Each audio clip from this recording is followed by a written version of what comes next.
प्यारे बच्चों, कल हमने चैप्टर पढ़ा भारत में राष्ट्रपति को चुनने की प्रक्रिया। आज के चैप्टर में हम पढ़ेंगे कि विभिन्न पदों पर पदस्थापित व्यक्तियों को शपथ कौन दिलाते हैं। उसके बाद हम आज सर्वोच्च न्यायालय की स्थापना एवं उसके कार्य के बारे में भी पढ़ेंगे। सर्वप्रथम राष्ट्रपति को शपथ कौन दिलाता है। राष्ट्रपति की नियुक्ति सर्वोच्च न्यायालय के मुख्य न्यायाधीश ही राष्ट्रपति को शपथ दिलाते हैं। भारत के राष्ट्रपति का चुनाव का उल्लेख संविधान के आर्टिकल 54 में है, जैसा कि आपको कल के चैप्टर में बताया गया था।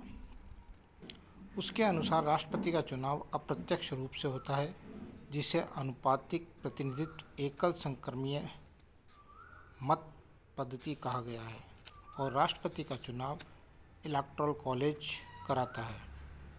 भारत के राष्ट्रपति, उपराष्ट्रपति, सर्वोच्च न्यायालय के मुख्य न्यायाधीश एवं प्रधानमंत्री और उनके मंत्रिमंडल को शपथ दिलाते हैं। दूसरा, उपराष्ट्रपति को शपथ कौन दिलाते हैं। भारत में राष्ट्रपति के बाद उपराष्ट्रपति का पद कार्यकारिणी में दूसरा सबसे बड़ा पद होता है। भारत के उपराष्ट्रपति राज्यसभा के अध्यक्ष के तौर पर विधायी कार्यों में भी हिस्सा लेते हैं। उपराष्ट्रपति को शपथ माननीय राष्ट्रपति दिलाते हैं। इसके बाद भारत के प्रधानमंत्री को शपथ कौन दिलाते हैं। भारत के प्रधानमंत्री को शपथ राष्ट्रपति दिलाते हैं। साथ ही केंद्रीय मंत्रियों को भी राष्ट्रपति ही शपथ दिलाते हैं। इससे आगे राज्यपालों को शपथ कौन दिलाते हैं। सबसे पहले इसका जवाब दिया गया है। जिस तरह राष्ट्रपति को सर्वोच्च न्यायालय के मुख्य न्यायाधीश शपथ दिलाते हैं, ठीक उसी तरह राज्यों के राज्यपाल को उच्च न्यायालय के मुख्य न्यायाधीश शपथ दिलाते हैं। आगे मुख्य न्यायाधीश को शपथ कौन दिलाते हैं।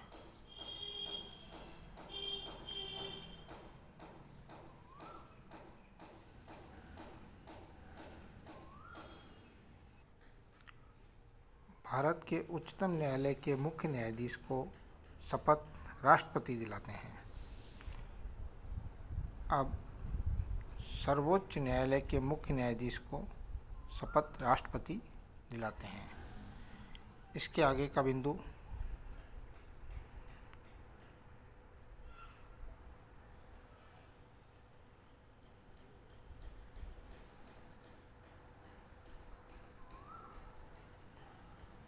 सर्वोच्च न्यायालय की स्थापना एवं कार्य।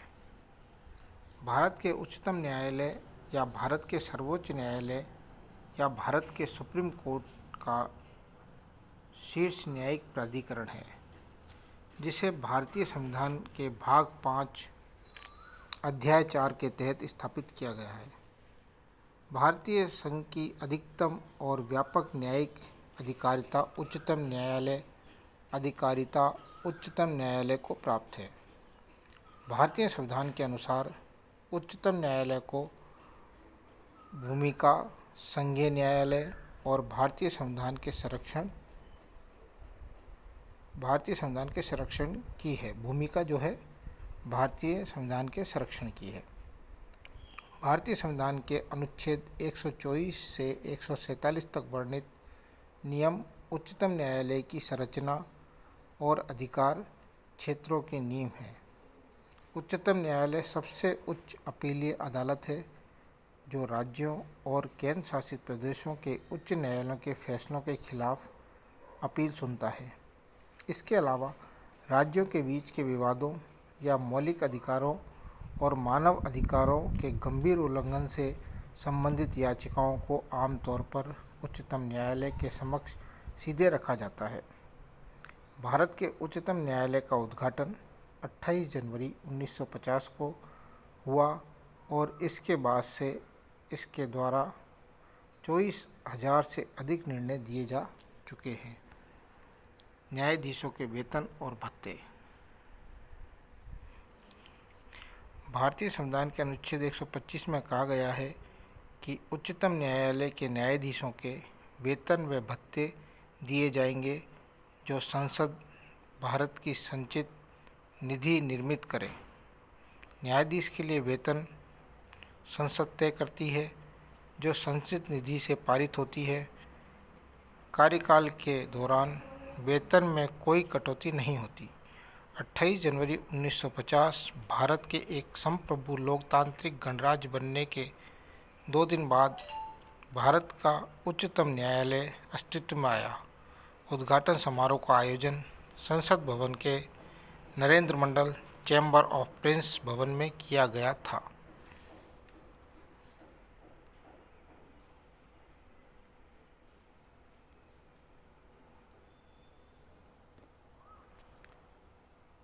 इससे पहले सन 1937 से 1950 तक चैम्बर ऑफ प्रिंसेस ही भारत की संघीय अदालत का भवन था। आज़ादी के बाद सन 1958 तक चैम्बर ऑफ प्रिंसेस ही भारत के उच्चतम न्यायालय का भवन था, जबकि सन 1958 में उच्चतम न्यायालय ने अपना वर्तमान तिलक मार्ग नई दिल्ली स्थित परिसर का अधिग्रहण किया।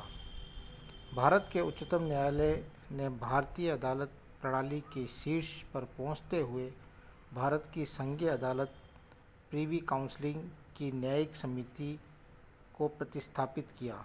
28 जनवरी 1950 को इसके उद्घाटन के बाद उच्चतम न्यायालय ने संसद भवन के चैम्बर ऑफ प्रिंसेस में अपनी बैठक की शुरुआत की।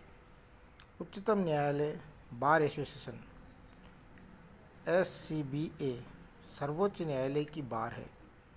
SCBA के वर्तमान अध्यक्ष प्रवीण पारेख हैं, जबकि KC कौशिक मौजूदा मानद सचिव हैं।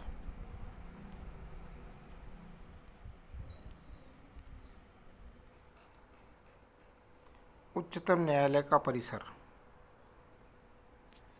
उच्चतम न्यायालय भवन की मुख्य ब्लॉक को भारत की राजधानी नई दिल्ली में तिलक रोड स्थित 22 एकड़ जमीन के एक वर्गाकार भूखंड पर बनाया गया है। निर्माण का डिज़ाइन केंद्रीय लोक निर्माण विभाग के प्रथम अध्यक्ष मुख्य वास्तुकार गणेश भीकाजी देवलालीकर द्वारा इंडो ब्रिटिश स्थापत्य शैली में बनाया गया है। न्यायालय 1958 में वर्तमान इमारत में स्थानांतरित किया गया। भवन को न्याय के तराजू की छवि देने की वास्तुकारों की कोशिश के अंतर्गत भवन के केंद्रीय ब्लॉक को इस तरह बनाया गया है कि वह तराजू के केंद्रीय बीम की तरह लगे। सन 1979 में 2 नए हिस्से पूर्वी विंग और पश्चिमी विंग को सन 1958 में बने परिसर से जोड़ा गया है।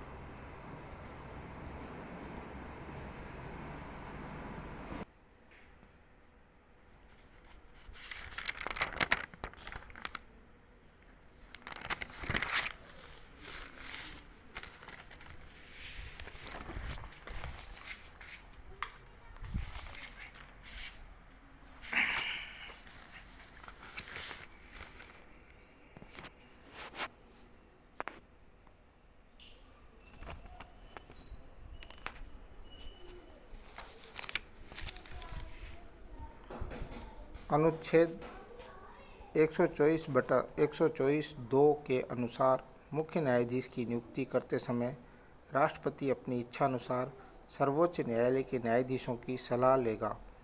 वहीं अन्य जजों की नियुक्ति के समय उसे अनिवार्य रूप से मुख्य न्यायाधीश की सलाह माननी पड़ेगी।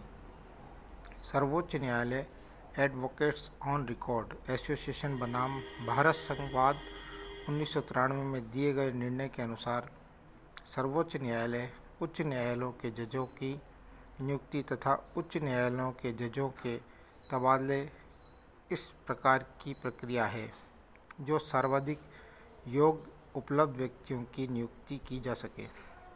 भारत के मुख्य न्यायाधीश का मत प्राथमिकता पाएगा। उच्च न्यायपालिका में कोई नियुक्ति बिना उसकी सहमति के नहीं होती है। संवैधानिक सत्ताओं के संघर्ष के समय भारत के मुख्य न्यायाधीश न्यायपालिका का प्रतिनिधित्व करेगा। राष्ट्रपति भारत के मुख्य न्यायाधीश को अपने मत पर पुनः विचार करने को तभी कहेगा जब इस हेतु कोई तार्किक कारण मौजूद होगा। फिर से विचार के बाद उसका मत राष्ट्रपति पर बाध्यकारी होगा। यद्यपि अपना मत प्रकट करते समय वह सुप्रीम कोर्ट के 2 वरिष्ठतम न्यायाधीशों का मत जरूर लेगा। पुनः विचार की दशा में फिर से उसे 2 वरिष्ठतम न्यायाधीशों की राय लेनी होगी। वह चाहे तो उच्च न्यायालय, सर्वोच्च न्यायालय के अन्य जजों की राय भी ले सकता है, लेकिन सभी राय सदैव लिखित में होंगी। बाद में अपना मत बदलते हुए न्यायालय ने कम से कम 4 जजों के साथ सलाह करना अनिवार्य कर दिया था। वह कोई भी सलाह राष्ट्रपति को अग्रेसित नहीं करेगा। यदि 2 या ज़्यादा जजों की सलाह इसके विरुद्ध हो, किंतु 4 जजों की सलाह उसे अन्य जजों जिनसे वे चाहे सलाह लेने से नहीं रोकेंगे।